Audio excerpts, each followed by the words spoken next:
Lep pozdrav vsem skupaj, pozdravljeni na današnji tiskovni konferenci Strokovnega sveta Slovenske demokratske stranke.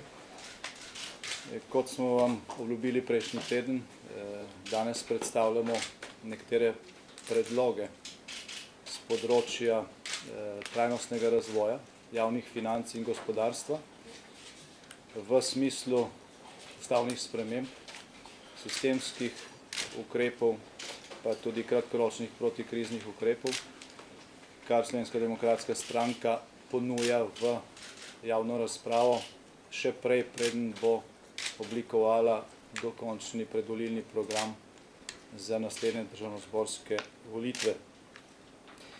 Izhajamo iz stališča, da je v zadnjih letih veliko znanja, ki v Sloveniji obstaja, puščeno ob strani, da je tudi to eden od razlogov za dejstvo, da je Slovenija še vedno v gospodarski in tudi politični krizi v času, ko se je večina drugih evropskih držav in narodov iz krize že izkopala.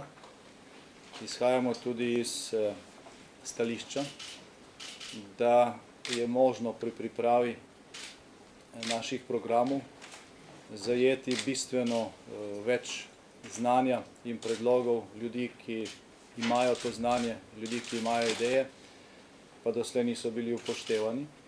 Zato je današnja tiskovna konferenca na nek način tudi uvod v zbiranje tako pripomb na te predloge, ki jih je izoblikoval naš strokovni svet, kot tudi uvod v zbiranje kakršnihkoli dodatnih predlogov, ki jih ima strokovna in laična javnost v Sloveniji. Po tej tiskovni konferenci bo zaživela spletna stran, spletni naslov je objavljen tukaj za mano. Na tem spletnem naslovu bodo od konca te tiskovne konference naprej predlagana splošna razvojna izhodišča, ki so del političnega programa in paradigme Slovenske demokratske stranke. Objavljeni bodo 4 konkretni predlogi ustavnih sprememb z področja trajnostnega razvoja, javnih financ in gospodarstva. Objavljeni bodo nekateri ključni predlogi sistemskih ukrepov, ki jih je potrebno v prihodnje v Sloveniji sprejeti, da zagotovimo ponoven povratek Slovenije na pot razvoja. In objavljeni bodo vsi paketi protikriznih ukrepov, ki jih je naša poslanska skupina po pripravi na strokovnem svetu vložila v parlamentarno proceduro v tem mandatu, in tudi še nekateri novi oziroma izbor iz teh ukrepov. Na vse to zbiramo pripombe, kritike in apeliramo tudi na dodatne predloge. Konkretnejšo vsebino bodo za mano predstavili moji kolegi, ki vodijo ustrezne sestave odbora in komisije v našem strokovnem svetu. Jaz bi na kratko naštel samo te 4 ustavne spremembe, za katere v Slovenski demokratski stranki smatramo, da bi morale osvežiti ali dopolniti ustavne temelje, ki jih na teh 3 področjih Slovenija v obstoječi ustavi doslej ima. Tako predlagamo, da se slovensko ustavno ureditev dopolni s členom, ki bi omejil delež javne porabe v bruto domačem proizvodu na 45%. Konkretno se predlog glasi: vsi odhodki države za financiranje javne porabe lahko znašajo največ 45% bruto domačega proizvoda.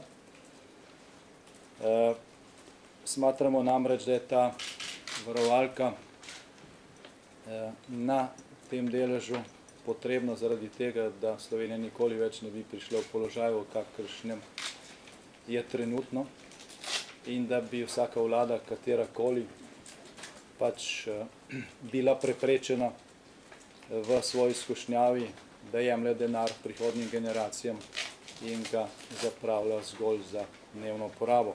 To, kar je danes naš ključni problem. Predlagamo tudi, da se v ustavi lastnina poleg tega, da je definirana kot pravica, definira tudi kot odgovornost.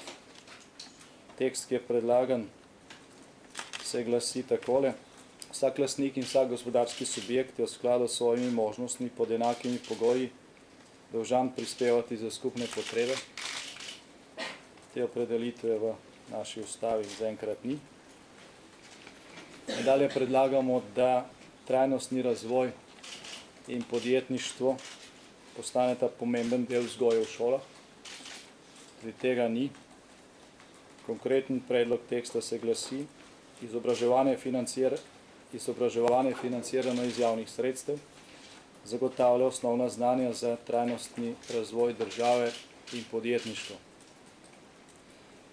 Nadalje predlagamo tudi, da se definira obveznost države za ustvarjanje pogojev za čim hitrejše praktično uporabo novih tehnoloških in znanstvenih dosežkov in rešitev.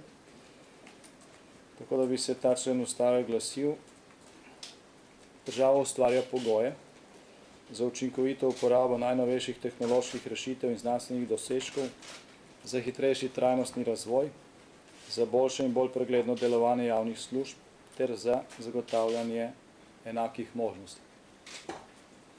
Smatramo, da bi s temi 4 spremembami oziroma dopolnitvami lahko bistveno dopolnili naše ustavne temelje oziroma vsebino naše temeljne družbene pogodbe in da bi na podlagi teh sprememb seveda potem tudi bistveno lažje bodisi reševali nekatere težave, v katerih smo danes, bodisi lažje načrtovali hitrejši razvoj Slovenije.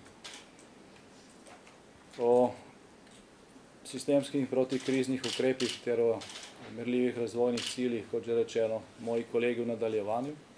Obvestil bi vas samo še, da bo strokovni svet v prihodnje ob času, ki ga bomo pač sami izbrali, predstavil tudi predloge ustavnih sprememb in sistemskih ukrepov za druga področja in da bomo enako kot za ta 3 področja tudi v zvezi s prihodnjimi predlogi zbirali pripombe strokovne in laične javnosti in skušali na tej podlagi še bolj celovito izdelati naš program za ponudbo volivkam in volivcem pred naslednjimi državnozborskimi volitvami. Torej, vam pa tudi preko vas vabilo vsem, da sodelujejo pri oblikovanju teh programov. Gre za, in bo šlo tudi v prihodnje, pač za pomembne predloge, tudi za pomembne dileme, okrog katerih skušamo najprej angažirati čim več ljudi, čim večji del slovenske javnosti za angažirano razpravo in kasneje seveda tudi za zbiranje dodatnih predlogov, pa tudi poenotenje pogledov na nekatere ključne rešitve. Kot smo dejali že pred meseci, temeljna družbena pogodba ne sme imeti nobene druge barve, razen barve Slovenije. Ta barva ima več kot 2 milijona odtenkov in mislim, da je prav, da na nek najširši način zagotovimo sodelovanje celotne Slovenije oziroma celotne slovenske javnosti, vseh državljank in državljanov pri oblikovanju morebitnih korenitejših sprememb v naši družbeni pogodbi. Okrog tega so seveda mnenja deljena, mnenja so deljena tudi v zvezi s tem, kaj korenitega je potrebno spremeniti. Lahko pa rečem, da po 2 letih, odkar je Slovenska demokratska stranka na 9. kongresu prišla v javnost s tem predlogom, podpora spremembam samo narašča.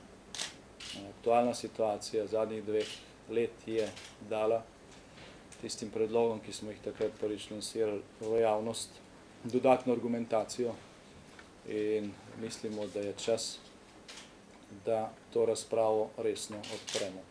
Si pa ne lastimo te razprave, veseli bomo kakšnega koli sodelovanja, veseli bomo tudi vseh drugih iniciativ, pripravljeni smo v njih sodelovati, vendar nekdo mora začeti in Slovenska demokratska stranka je to storila danes.